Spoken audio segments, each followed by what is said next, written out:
Olá, galera do oitavo ano do ensino fundamental. Aqui é a professora Nayara. Nós estamos iniciando mais uma aula da disciplina de ciência, seguindo o conteúdo do nosso plano de estudos tutorados, o PET, volume 2. Semana 5, com o tema Reino Plantei. No PET, as semanas 5 e 6 elas vêm juntas. Eu fragmentei, tá? Vou colocar aqui nessa semana, né, a semana 5, que vai ser a introdução ao reino Plantae e o estudo dos dois primeiros grupos de plantas. E depois, na próxima semana, a gente vai considerar a semana 6. Nós vamos estudar os outros dois grupos de plantas, realizar as atividades, comentar, corrigir, tá bom? Vamos iniciar então nosso conteúdo sobre o reino Plantae, o reino das plantas. Estima-se que as plantas foram os primeiros habitantes pluricelulares, ou seja, que possuem mais de uma célula, a colonizar o ambiente terrestre e evoluíram a partir de um organismo unicelular, ou seja, com uma única célula, microscópico, né, uma alga verde unicelular, que colonizou o ambiente terrestre há aproximadamente 1.200.000 anos atrás. Então, as plantas, elas são pluricelulares e se originaram a partir de um ancestral comum unicelular, uma alga verde unicelular. Há cerca de 500 milhões de anos, as plantas apareceram no ambiente terrestre, ainda no período ordoviciano, e atualmente são conhecidas cerca de 250 mil espécies diferentes de plantas. Elas estão presentes em quase todos os biomas, né, em quase todos os ecossistemas, em todo o mundo, e são fundamentais para o equilíbrio do ecossistema, sendo consideradas a base da cadeia alimentar. Então, muitos organismos dependem desses seres, né, das plantas, para poder se alimentar, e aqueles que não se alimentam diretamente das plantas se alimentam de organismos que se alimentam diretamente das plantas. Então, por isso que elas são consideradas a base da cadeia alimentar. As plantas são organismos pluricelulares e eucarióticos, ou seja, eles possuem mais de uma célula e suas células possuem material genético organizado e armazenado dentro do núcleo. São também organismos autotróficos, que produzem o próprio alimento através de um processo chamado de fotossíntese. Para diferenciar as plantas, os botânicos utilizam alguns critérios. Eles analisam a presença ou a ausência de vasos condutores, né? Aquelas plantas que possuem tecidos condutores de seiva são chamadas de plantas vasculares. Aquelas que não possuem tecidos condutores de seiva são chamadas de plantas avasculares. Assim como nós, seres humanos, temos os vasos sanguíneos para fazer circular o nosso sangue, as plantas possuem, algumas plantas, né, possuem vasos condutores também, só que em vez de sangue, elas possuem seiva. Então, são as plantas vasculares, aquelas que não possuem esses vasos, né, esse sistema circulatório, são as plantas avasculares. Também analisam a presença ou ausência de sementes, flores e de frutos. Então, analisando esses critérios, eles conseguem classificar e organizar os grupos, diferentes grupos de plantas para facilitar o seu estudo. Então, de acordo com esses critérios, as plantas elas são agrupadas em 4 grandes grupos. As briófitas, que é o primeiro grupo das plantas mais simples, as pteridófitas, que já são um pouco mais sofisticadas que as briófitas, as gimnospermas, que já são um pouco mais evoluídas, já com presença de sementes e um corpo maior, né, mais desenvolvido, e as angiospermas, que são as plantas mais completas, com presença de frutos, flores, sementes e todo o conjunto completo. Então, vamos falar sobre o primeiro grupo de plantas, que são as briófitas. As briófitas são plantas bem pequenininhas, nós conhecemos como musgos, né? E são amplamente observadas em regiões de florestas, áreas úmidas, como por exemplo em pedras próximas a rios e cachoeiras, em troncos de árvores. Então formam esse tapetinho verde nessas regiões úmidas. As briófitas elas são plantas avasculares, ou seja, elas não possuem tecidos condutores de seiva. Por isso elas não crescem, por isso são plantas pequenininhas. A forma com que os nutrientes são distribuídos por toda a planta é de célula a célula. Por isso ela não consegue se desenvolver, porque esse método, né, de distribuição de nutrientes não é muito rápido nem eficiente. Elas são representadas pelos musgos, né? E são como os tapetes verdes cobrindo ambientes úmidos, como as árvores e o chão, como já foi dito. Eles não possuem folha, nem caule, nem raiz, mas sim estruturas mais simples, denominadas filóides, cauloide e rizoide. Então, no lugar de folha, eles possuem filóides, né, que são estruturas parecidas com as folhas, com as funções parecidas com as folhas, mas como são mais simples, né, pequenininhas, são chamadas de filóides. Os caules, né, elas também não possuem caule, sim cauloide, e não possuem raízes, sim rizóide, que é uma estrutura mais simples que permitem com que essas briófitas fiquem fixas no substrato. A forma de reprodução das briófitas pode ser ou sexuada ou assexuada. Sexuada com o encontro de gametas e assexuada sem a necessidade de um outro organismo para fornecer parte do material genético. Então, ela pode se reproduzir das duas formas e o seu ciclo reprodutivo consiste nessas duas fases, a fase sexuada e a fase assexuada.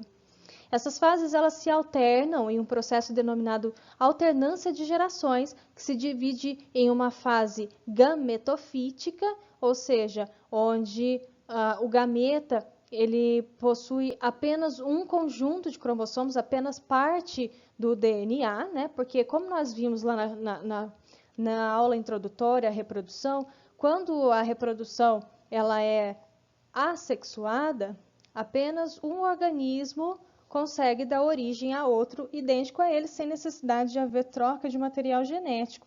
Então, a célula reprodutiva só possui uma parte, né, do material genético necessário para haver ali a reprodução e o surgimento de um novo organismo. Quando a reprodução é sexuada, a troca de material genético entre dois organismos. Então, um organismo fornece metade de um material genético e o outro organismo a outra metade. Estes organismos, estes gametas, né, essas células que possuem metade do DNA, do material genético de um organismo e metade de outro, nós dizemos que ela é 2N, pois ela possui, esse organismo, né, essa célula, esse gameta, possui dois pares de material genético, digamos assim. É porque vocês ainda não viram os conceitos de genética, tá? Para eu poder falar sobre cromossomos e outros termos, então eu vou tentar simplificar e quando a gente for falar sobre genética e aprender esses termos, a gente vai retomar isso aqui, vocês vão entender de uma forma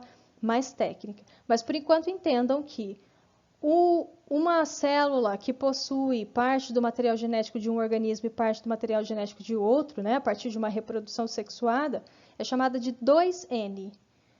Agora, quando ela só possui uma parte do material genético de uma planta, de um organismo que vai se reproduzir de forma assexuada, sem a necessidade da combinação de material genético de um outro indivíduo, nós dizemos que é N, possui só um conjunto de cromossomos, uma parte necessária do material genético, advinda de apenas um único indivíduo, certo? Então, essas fases, elas se alternam entre a fase gametofítica, que é a fase, né, a planta que vai produzir gametas femininos e masculinos, e esporofítica, que é a planta que vai produzir esporos.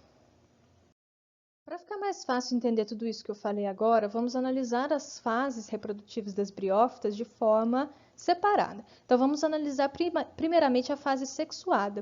Então, o musgo, quando a gente vê ele ali na pedra, ali no tronco, crescendo, se desenvolvendo, aquele que a gente visualiza olho nu, aquele tapetinho verde bonito de briófitas, nós estamos visualizando o organismo haploide, ou seja, nas suas células há apenas um conjunto de material genético. E esse organismo ele é denominado gametófito, que é a fase mais duradoura e que a gente consegue visualizar a olho nu. Existe o gametófito feminino e o gametófito masculino. O gametófito feminino, ele apresenta uma estrutura chamada arquegônio e o gametófito masculino apresenta uma estrutura, que é a estrutura reprodutiva, chamada anterídeo. Nos anterídeos são produzidos os gametas masculinos, que são chamados de anterozoides. E os anterozoides, eles precisam fecundar o gameta feminino, que é chamado de oosfera. É como se os anterozoides fossem espermatozoides e a oosfera fosse o óvulo, né? Então, os espermatozoides precisam encontrar o óvulo para poder fecundar. Os anterozoides precisam encontrar a oosfera, que é o gameta feminino, para poder fecundar. Os anterozoides, eles chegam até a oosfera nadando em uma película de água, da chuva ou de orvalho, por exemplo. Por isso, eles são dependentes da água para fecundação. Por isso que as plantas, né, as briófitas, os musgos, a gente só visualiza essa espécie de planta, esse grupo de planta, em regiões úmidas, de floresta tropical, próximas a cachoeiras, a rios, né, em áreas úmidas, porque elas dependem diretamente da água para poder se reproduzir. Sem a presença de água, não há reprodução. Sem a água, sem pegar carona numa gota d'água, numa gota de orvalho, numa gota de chuva, por exemplo, os anterozoides não conseguem chegar até a oosfera para poder fecundar. Após a fecundação, forma-se uma estrutura chamada de esporófito. E o esporófito, ele é 2N, ele é diploide. O que significa isso? Ele tem dois conjuntos de material genético. Um conjunto que veio do organismo do gametófito masculino e um conjunto que veio do gametófito feminino. Então, um do pai, digamos assim, e o outro da mãe. Combinou, a gente tem agora um organismo diploide com dois conjuntos, né, de material genético. Um originado de um organismo e outro originado de outro organismo. Essa é a fase sexuada, quando há troca de material genético entre dois organismos. Após a fecundação, surge uma estrutura em cima aqui do gametófito chamado de esporófito, que são essas estruturas aqui, ó. Estão vendo? Os esporófitos, eles produzem esporos, que são células reprodutivas que são levadas pelo vento e quando caírem ali num ambiente fértil, né, num ambiente propício para o seu desenvolvimento, esses esporos vão se desenvolver e vão dar origem a um novo gametófito, seja masculino ou feminino. E aí os gametófitos masculinos irão produzir os anterozoides, que irão fecundar a oosfera dos gametófitos femininos, e dali vai surgir um esporófito, que vai liberar esporos no ambiente, né? Essa aqui é a fase assexuada, pois não houve necessidade de dois organismos envolvidos aqui, para poder surgir uma nova planta, né? O esporo em si dá origem a uma nova planta, não há necessidade de dois organismos. Já para surgir aqui o esporófito, há necessidade de dois organismos, há necessidade de fecundação. Então, nós temos a fase sexuada e a fase assexuada, uma alternância de geração. E aí, então, surge aqui um novo gametófito, né? Esses gametófitos vão produzir gametas que vão fecundar, vão formar um novo esporófito, que vão liberar esporos e assim sucessivamente esse ciclo de reprodução das briófitas. Agora vamos falar das pteridófitas, é um segundo grupo de plantas que se originou a partir das briófitas. Elas já são um pouco mais desenvolvidas porque possuem vasos condutores de seiva. As briófitas não possuem vasos condutores de seiva. Os nutrientes nessas plantinhas, né, nas que a gente falou anteriormente, são distribuídos de célula para célula, passa de uma célula para outra. Então, por isso é um processo um pouco mais lento, mais demorado, e por isso aquela planta ela não consegue crescer. As briófitas são sempre pequenininhas. Já as pteridófitas evolutivamente desenvolveram os vasos condutores de seiva e conseguiram crescer, se desenvolver um pouco mais. Inclusive, nós temos algumas representantes das pteridófitas que chegam a vários metros de altura, como, por exemplo, o samambaia-açu, né? Por falar em samambaia-açu, o grupo das pteridófitas é representado, né, por samambaias, avencas e as cavalinhas também, né, que são plantas desse grupo aqui. Então, são basicamente as samambaias e as avencas, né, que são as mais conhecidas, as mais clássicas, representantes do grupo das pteridófitas. Elas também têm folha, caule e raiz. Também dependem da água para poder fecundar, pois não possuem gametas móveis. Elas possuem um ciclo reprodutivo também com a fase assexuada, onde a samambaia, né, que é um organismo diploide, ou seja, tem dois conjuntos de material genético nas suas células, e também representa a fase esporofítica, né, que é a fase duradoura. A planta ela produz esporos dentro de algumas estruturinhas chamadas esporângios, que são órgãos, né, reprodutivos que formam ali os soros, né, que são aquelas estruturas laranjinhas que formam embaixo das folhas das samambaias. Quem tem samambaia em casa aí já deve ter visto. Então, naquelas estruturas, naquelas bolinhas laranjinhas, né, chamadas de soros, estão os esporângios cheios de esporos. Esses esporos, eles são liberados para o ambiente, né? Levados através do vento, e quando caem no ambiente propício, se desenvolvem. Quando elas se desenvolvem, né, quando os esporos caem num ambiente propício, se desenvolve, dá origem a uma pequena plantinha em forma de coração, chamada de gametófito. Esse gametófito é a fase temporária dela. Agora, na fase sexuada, né, o protalo, que aqui é o gametófito, do protalo se desenvolve o arquegônio e o anterídeo, que produzem os gametas femininos e masculinos, respectivamente. Então, o arquegônio é a estrutura reprodutiva feminina e o anterídeo é a estrutura reprodutiva masculina.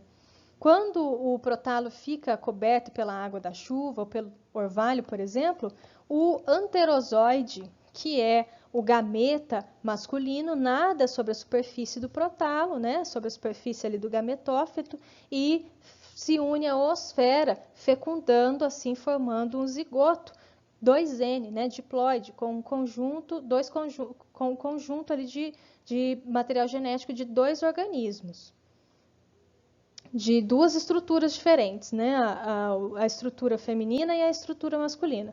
O zigoto origina a planta, que é o esporófito, né? Que é a fase duradoura, a fase que a gente visualiza, a planta em si, a samambaia em si, fechando assim o ciclo. Então, a planta vai produzir os esporos, né? Na fase assexuada, os esporos serão liberados para o ambiente, vão dar origem aqui ao gametófito, iniciando a fase sexuada. O gametófito possui estrutura masculina e feminina, gameta masculino e feminino. Esses gametas vão se encontrar com a ajuda da água da chuva, vão fecundar, dar origem a uma planta, né, que vai se desenvolver a partir do esporófito. Então, duas fases também, fase assexuada e fase sexuada. E também o detalhe, né, para a dependência da água também. Sem a presença de água, as samambaias, as pteridófitas não conseguem se reproduzir. Por isso que, naturalmente, as samambaias, as avencas, né, as plantas do grupo das pteridófitas também são bem comuns em regiões úmidas, de florestas tropicais, ambientes onde tem bastante chuva, presença de água, né, perto de rios e cachoeiras.